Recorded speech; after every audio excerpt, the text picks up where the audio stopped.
डिमा डिमा डिमा डुडुडुडुडुमा सानो नाम नाम नाइ स्टॉप नाइ मो ए संपत्तिर संविधान जति भाग रहिबा कथा मोर ठीक सेति भाग रहिबा कथा संविधान तो सब संपत्ति उइली कर देलु मो कोन करबी बड़ दांडान से सीमा मागबी भिक डिमा डिमा डिमा डुडुडुडुडुमा। जय जगन्नाथ। आज्ञा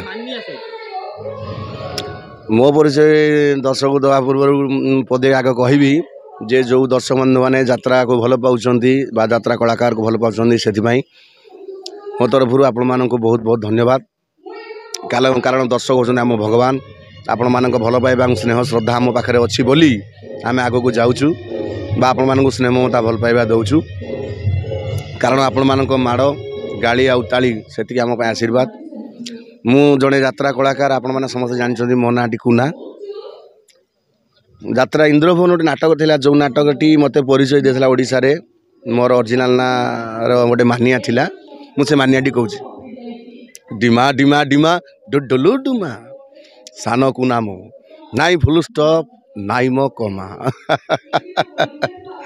ए संपत्तिर संविधान जति भाग रहिबा कथा मोर ठीक सेति भाग रहिबा कथा संविधान तो सब संपत्ति उइली कर देलु मो कोन करबी बड़ दांडर बसी भिक मागबी भिक डिमा डिमा डिमा डुडुलु डुमा सानो कुना मो नाई फुल स्टॉप नाई मो कमा। आज्ञा आज्ञा बहुत प्रशंसा मिली मानियाटी रे सुनाहारी नाटक थिला इंद्रभुवन रे ए नाटक मानियाटी ही मत ओडिसा रे चिन्हा करथला मो नाटी कुना बोली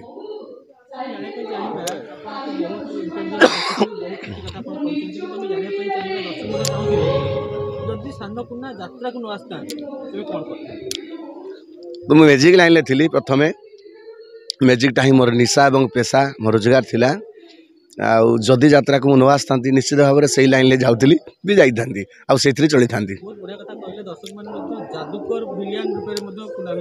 आज्ञा अच्छा जादू देखेबी एटा केप किसी ना एटा खाली केपटा केप रे गोटे खोल रही एवं केपटे अच्छी मात्र गोटे सिगारेटे अच्छी बर्तमान ए केप भितर मु सिगारेटा भर्ती करदे सिगारेटा बर्तमान आम केप रे भर्ती करदे केप भितर भर्ती कली तो ता कभरटी मध्य देदेवी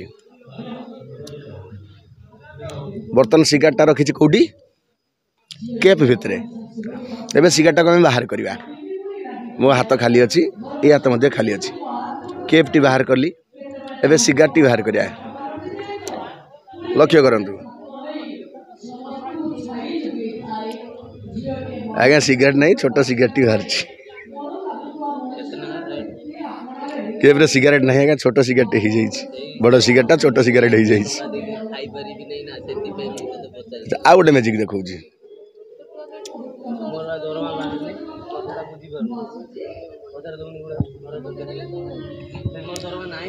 बर्तमान छोट रुमालटे मुझे धरची इला छोट रुमालटे खाली अच्छी किसी ना ए हाथ मध्य खाली ए हाथ मध्य खाली बर्तमान रुमालटी नेली रुमालटा नहीं मो हाथ में भर्ती करदेली किसी ना पूरा भर्ती करदा जमी रुमालटा देखा जीवनी रुमालटा भर्ती करदेली पूरा भर्ती करदा देखा जीवनी रुमालटी नहीं खाली अच्छे हाथ रुमालटा नहीं आसवा उपरू आसला फुकी दे हाथ खाली अच्छी रुमालटी आसीगला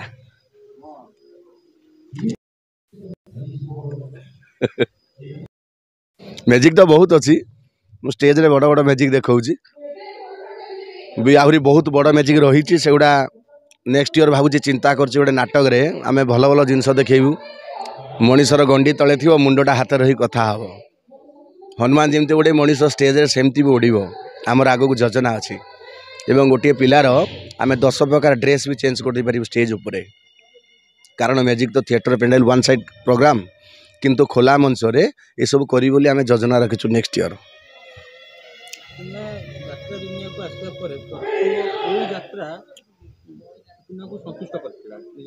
ଶିବାନୀ ଗଣନାଟ୍ୟର ତୋ ବିନା ମୋ କାହାଣୀ ଅଧା।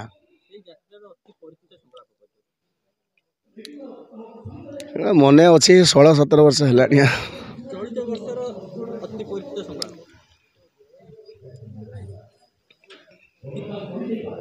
ଗୋଟେ ନାଟକ ହେଉଛି ଆମର କଇଁ କଇଁ କାନ୍ଦେ କନକ କରି। ଗୋଟାଏ କଥା ମନେ ରଖିଥା, ମୋ ନାଁଟା ହେଉଛି କାଳୀ ପ୍ରସାଦ। କଲିକତାରେ ଡାକନ୍ତି କାଳୀ, ଓଡ଼ିଶାରେ ପ୍ରସାଦ, ମୁଁ ସେଇ କାଳୀ প্রসাদ। কেউ খাই ছাগলের মাংস তো কেউ খাই মুরগির মাংস, কিন্তু এ কালী প্রসাদ খাবে এই মানুষের মাংস। মনে রখিথা, গোটে নারী মনর নিয়া লাগিগলে 7টা নଈ পানি শুଖିଯାଏ, ହେଲେ ଦୁନିଆ ଦେଖିବ ଗୋଟେ ପୁରୁଷ ଛାତିରେ ନିଆଁ ଲାଗିଗଲେ 7ଟା ନଈ ନୁହଁ 7ଟା ସମୁଦ୍ର ପାଣି ବି ଶିଖିଯିବ। ମନେ ରଖିଥିବୁ, ମୋ ନାଁଟା ହେଉଛି କାଳୀ ପ୍ରସାଦ। କଲିକତାରେ ଡାକନ୍ତି କାଳୀ, ଓଡ଼ିଶାରେ ପ୍ରସାଦ, ମୁଁ ସେଇ କାଳୀ ପ୍ରସାଦ। ଆସୁଛି, ବେଷ୍ଟ ଅଫ୍ ଲକ୍।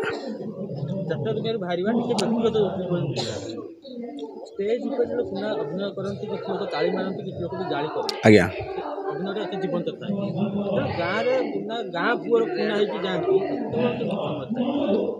ସିଏ ତ ଭାରି ଖୁସି ଲାଗେ, କାରଣ ଗାଁଠୁ ମୁଁ ଆଜି 24 ବର୍ଷ ହେଲା ଦୂରରେ ରହୁଛି। ଗାଁକୁ ଗଲେ ମୋତେ ଲାଗେ ମୁଁ ଗୋଟେ ବନ୍ଧୁ ଘରକୁ ଆସିଛି। ଦ୍ୱିତୀୟ କଥା, ଗାଁରେ ମୋତେ ସମସ୍ତେ ଭାରି ଭଲ ପାଆନ୍ତି, ଏଇଥିପାଇଁ ଯେ ମୁଁ ଟିକେ ଲୋକଙ୍କର ସେବାରେ ମନୋବୃତ୍ତିଟା ମୋର ସବୁବେଳେ ରହେ। ଏଇଥିପାଇଁ ମୋତେ ଗାଁରେ ସମସ୍ତେ ବେଶୀ ଭଲ ପାଆନ୍ତି। ମୁଁ ଗାଁରେ ରହେନି, ବହୁତ କିଛି ସମସ୍ୟାର ସମାଧାନ ହେଇପାରେ ନା, ଆଉ ମୁଁ ଗଲେ ହିଁ ସମାଧାନ ହେଇଯାଏ। ହଁ, ମୋ ଜେଜେମା ଚାଲିଗଲେ, ମୁଁ ଖବର ପାଇଲି ସାଙ୍ଗେ ସାଙ୍ଗେ। ସେ ସମୟ ଜେଜେମା ମୋତେ ଭାରି ଭଲ ପାଆନ୍ତି। ସେତେବେଳେ ଜେଜେମାଙ୍କ ଦେହ ଖରାପ ଥିଲା, ମୁଁ ଶିବାନୀରେ ଚାକିରି କରିଥିଲି, ବାଟି ବହୁତ ଦୂରରେ ଥିଲା, ମୁଁ ଯାଇପାରିଲିନି ଘରକୁ। ମୋତେ ଫୋନ୍ ଆସୁଥାଏ, ଜେଜେମା ତୋତେ ଖୋଜୁଛନ୍ତି, ତୁ ଘରକୁ ଆ। ତାପରେ ମୁଁ ଶୋଇଥାଏ, ରାତି 10ଟା ବେଳକୁ ମୋତେ କଲ୍ ଆସିଲା ଯେ ଜେଜେମା ଚାଲିଗଲେ। 11ଟା ବେଳେ ନାଚ। ସିଏ ଯେଉଁ କଷ୍ଟ, କାହିଁ ସେ କଥା କହୁଛନ୍ତି। ହଁ, ଦୁଃଖ ଲାଗେ। ପରିବାର ବହୁତ ଲୋକ ଚାଲି ଯାଇଛନ୍ତି, ମୁଁ ଦେଖିନି ତାଙ୍କୁ, ସୁଧି ବି ଯାଇକି ଘର ହେଇପାରିନି। ଯାତ୍ରାରେ ହେଇକି ରହିଛି, କରିଛି ଯାତ୍ରାରେ। ଆଜ୍ଞା 4 ଘଣ୍ଟା ଡ୍ୟୁଟି ପାଇଁ, 4 ଘଣ୍ଟା ସୁଖ ପାଇଁ ଆମେ 24 ଘଣ୍ଟାରୁ 4 ଘଣ୍ଟା ପାଇଁ 20 ଘଣ୍ଟାକୁ ଭୁଲି ଯାଉ, ଯେଉଁଟାକି ଭାରି କଷ୍ଟ ହୁଏ, ବହୁତ କଷ୍ଟ ହୁଏ। ତାପରେ ଏ ସଂସ୍ଥା ଗୋଟେ ନିଆରା ସଂସ୍ଥା, ଯାତ୍ରା ସଂସ୍ଥାଟି ଯେ ଏମିତି ସଂସ୍ଥା, ଆମେ ମାଲିକଙ୍କ ପାଖରେ ଏଗ୍ରିମେଣ୍ଟ କରିଥାଉ ଯେ ଆମର କୌଣସି ପ୍ରୋବ୍ଲେମ୍ ହେଲେ, ନାଟକ ଯଦି ଓନ୍ଲି ଫର୍ ଡିକ୍ଲେୟାର ସରିଛି, ତାହେଲେ ଆମେ ଆଉ ହଲିବୁନି କୁଆଡ଼େ, ଯାହା ବି ହେଇଯାଉ। ନାଟକ ଡିକ୍ଲେୟାର ମାନେ ସେଇଟା ହିଁ ଫାଇନାଲ୍। ଆମର ଯାହା ବି କିଛି ହେଇଯାଏ, ଆମେ ଯାଇପାରିବୁ ନାହିଁ କି କିଛି କାହାକୁ ହେଲ୍ପ କରିପାରିବୁନି, ଆମ ଯାତ୍ରା କରିବାକୁ ହିଁ ପଡ଼ିବ। ନା, ହଁ, ଏଇଟା ଠିକ୍ କଥା, ଗ୍ରହଣ ତ କରିବାକୁ ପଡ଼ୁଛି, କାରଣ ଏଇଟାକୁ ତ ଆମେ ଆମର ରୋଜଗାର ବୋଲି ଭାବି ଦେଇଛୁ। ତେଣୁ ଏଇଠି ଆଗ ଗୁରୁତ୍ୱ ଦେବାକୁ ପଡ଼ୁଛି, ନିହାତି ପଡ଼ୁଛି, ନହେଲେ ହେବନି। ମୋର ନାଟକ ଗୋଟେ ଫାଙ୍କା ଅଛି, ଯେଉଁଦିନ ସେ ନାଟକ ଫାଙ୍କା ହୁଏ, ପାର୍ଟି ଯେଉଁଠି ଥିଲେ ବି ମୁଁ ଗାଁକୁ ପଳାଏ। ମୋତେ ଭଲ ଲାଗେ, ପରିବାର ସହିତ ମିଶିକିରି ଆସେ, ମୋତେ ଭଲ ଲାଗେ। ପିଲା ଛୁଆ ଭଲ ମନ୍ଦ, ବଡ଼ ଝିଅ ମାଟ୍ରିକ ପରୀକ୍ଷା ଦେବ ଏ ବର୍ଷ, ମାନେ ପୁଅଟା ଭାରି ମୋର ଗେହ୍ଲା, ତାରି ପାଇଁ ବେଶୀ ଦୌଡ଼ିକି ପଳାଏ ଘରକୁ।